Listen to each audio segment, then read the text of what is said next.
안녕하세요. 경자입니다. 오늘은 최근에 실적을 발표를 했던 맥쿼리 인프라에 대해서 조금 정리를 해보는 시간을 가져보도록 하겠습니다. 자, 먼저 배당금인데요. 지난 12월에 배당금 관련해서 한번 말씀을 드렸었지만 그래도 리마인드 차원에서 배당금부터 말씀을 드려보면 맥쿼리 인프라는 1년에 2번 배당을 하는 반기 배당주이거든요. 하반기 배당금은 12월 말일을 기준으로 배당금을 지급을 하고 있고 작년 하반기 배당금은 380원을 지급합니다. 그리고 배당 기준일부터 딱 2달 뒤에 배당금을 지급을 하는데 그래서 작년 하반기 배당금은 이번 달 2월 28일에 지급이 되고요. 2월 마지막 날 금요일에 지급되는데 사실 작년 하반기부터 맥쿼리 인프라 주가가 크게 하락을 했지만 그래도 이렇게 배당금이 받는 날에는 그날 하루는 기쁘더라고요. 이런 소소한 즐거움 때문에 투자를 이어가고 있는데 구독자 여러분들은 어떠신지 모르겠습니다.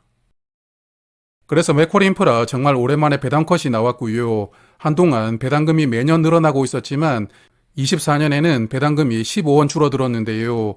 그러다 보니까 배당 성장에 대한 신뢰가 꺾이면서 주가도 크게 조정을 받았다고 생각하는데 여하튼 이제 24년은 지나가는 과거이니까 잊어버리고요. 25년부터 다시 시작한다는 마음으로 좋은 흐름을 보여주길 바라봅니다. 자, 그러면 배당금은 여기까지 말씀을 드리고 이제 오늘의 메인 주제 바로 24년 실적을 체크를 해볼 텐데 실적을 보고 제가 느낀 생각을 총평으로 말씀을 드려보면 24년도는 선방했다는 생각이 크게 들더라고요. 일단 24년에 유상증자를 하면서 주식수가 거의 10% 가까이 늘어났었고 또한 3분기까지는 실적이 부진했었거든요. 그래도 결국에는 24년도 주당 순이익을 782원으로 유지하면서 23년과 동일하게 유지가 되었는데 실적을 세부적으로 보니까 배당 수익이 전년보다 크게 늘어났더라고요. 그래서 이 부분부터 자세하게 한번 살펴보도록 하겠습니다. 화면 보시면 실적 보고서를 제가 표로 정리를 해둔 것인데 주요 자산들의 배당액을 24년과 23년으로 비교를 해보았거든요. 24년도에 배당금이 크게 늘어날 수가 있었던 가장 큰 이유는 백양터널 때문입니다. 백양터널은 올해 운영권이 종료가 되는 자산이고 청산 배당금으로 150억 원이 들어왔다고 하고요. 그리고 올해 10월까지 운영하기 때문에 배당금이 조금 더 들어올 수 있다고 합니다.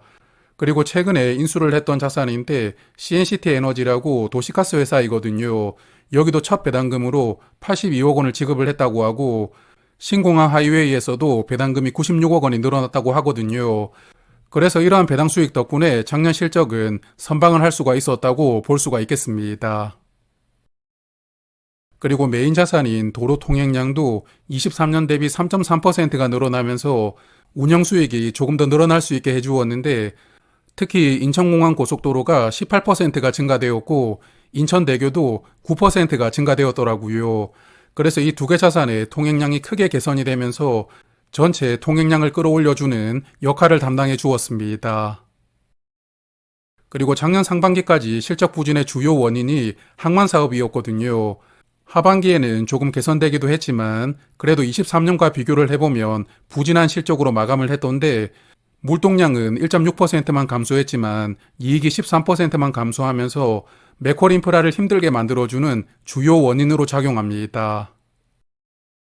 그래서 사실 항만 사업은 물동량도 감소가 되고 있지만 이자율을 연 12% 고정으로 지급을 하다 보니까 물동량이 감소되는 것 대비 이익이 더 크게 부진했던 이유가 되는데 하지만 작년에 이자 지급하는 방식을 실적에 연동해서 6에서 12% 지급하는 형태로 계약 구조를 변경을 했으니까요.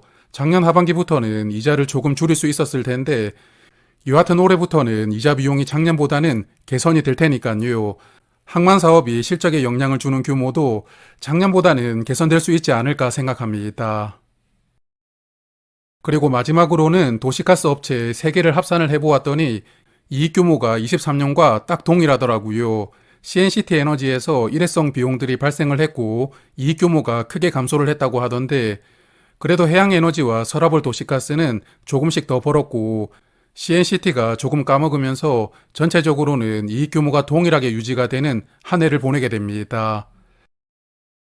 자, 그리고 올해 초에 맥쿼리 인프라가 GTX 사업에 참여한다는 뉴스가 나왔잖아요.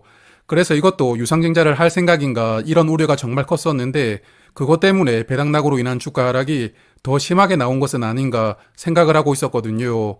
그래서 일단 현재까지 뉴스를 종합을 해보면 GTX 사업에 맥콜인프라가 참여할 가능성이 높기 때문에 조만간 이 사업비를 마련해야 된다는 숙제가 있는 상황입니다.